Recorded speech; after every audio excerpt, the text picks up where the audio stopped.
stay tight-mouthed the way she does. Let me tell you, there's a woman who rides a high horse, acting like the rest of us aren't good enough to know her." Only one part of the neighborhood hearsay going around about Miss Shaw didn't match up with the stories of Miss Shaw's grace, beauty, and superiority. Mary Ann Thompson made a vow to me once that she'd seen Miss Shaw sneaking around in the shadows of the town cemetery. She'd been hiding behind trees, Mary Ann insisted, and taking careful steps through the fallen leaves so as not to make any sound with her high-heeled shoes, and glancing around stealthily to make certain nobody saw her. She'd been looking around for a grave, Mary Ann said, and when she found the one she was looking for, it didn't have a stone. Mary Ann had seen Miss Shaw stoop to the ground and wipe the dead leaves from a smooth patch of dirt and place her gloved hand atop the dry mound. She held her hand to the ground for the longest time, Mary Ann declared, like she expected to feel a heartbeat. These are the things I knew for sure about Miss Shaw from my own observance. She arrived at Shaw Jewelers before 9 every morning, leaving plenty of time to polish the counters and arrange the pearls on the headless necks in the window before the store opened. She wore pumps that reminded me of the ones I'd seen once when Mama took me to the A&P supermarket, the pretend princess shoes you could buy on the toy aisle, with plastic jewels across the toes and soles so stiff and curved that they arched your feet like a ballerina. Every time I saw her, I wanted to stare, seeing how she held herself. To this day, I'll bet Miss Shaw practiced balancing books on her head while she walked around her house in those beautiful shoes. And this one last important thing I knew about her. No one ever saw Miss Opal Shaw without her white Sunday gloves on, tiny buttons fastened against the soft underside of her wrists.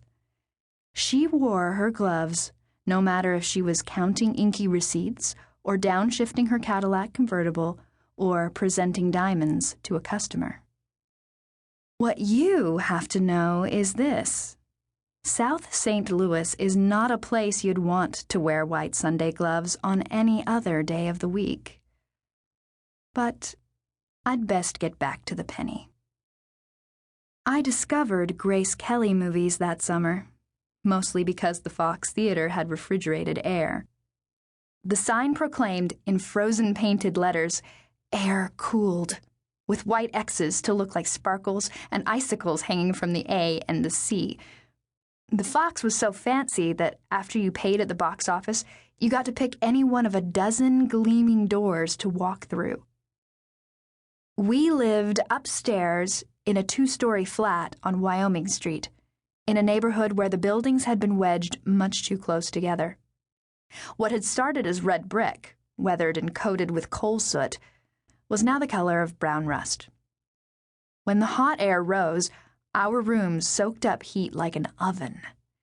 The flat belonged to Daddy, and we could have lived downstairs if he'd wanted, but he reminded Mama every time she asked that he could get higher rent by keeping the paying tenants in the cooler rooms downstairs.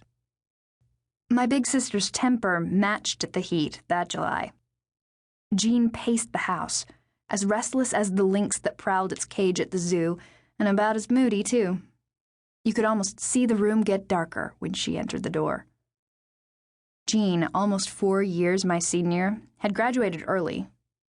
There wasn't a 4th grade one year, so the school board made it up by dividing the smart 3rd graders from the ones who weren't so well off in that department. Jean acted like she'd won a Nobel Prize or something, when all she'd done was show up and go where they told her. Still, if I'd been in that class, they would have left me in the 3rd grade, and Jean knew it. She bragged about moving up all the time. I guess I understood why.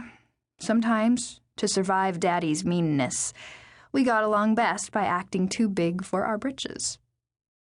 Jean's secretarial school would start in 2 months. Lately, Mama had begun making offhanded suggestions about Jean taking me for an outing. "You go off to be a secretary soon, Jean, and you won't have time left to pal around with your sister," Mama would say, as carefully as if she were tiptoeing on shattered glass.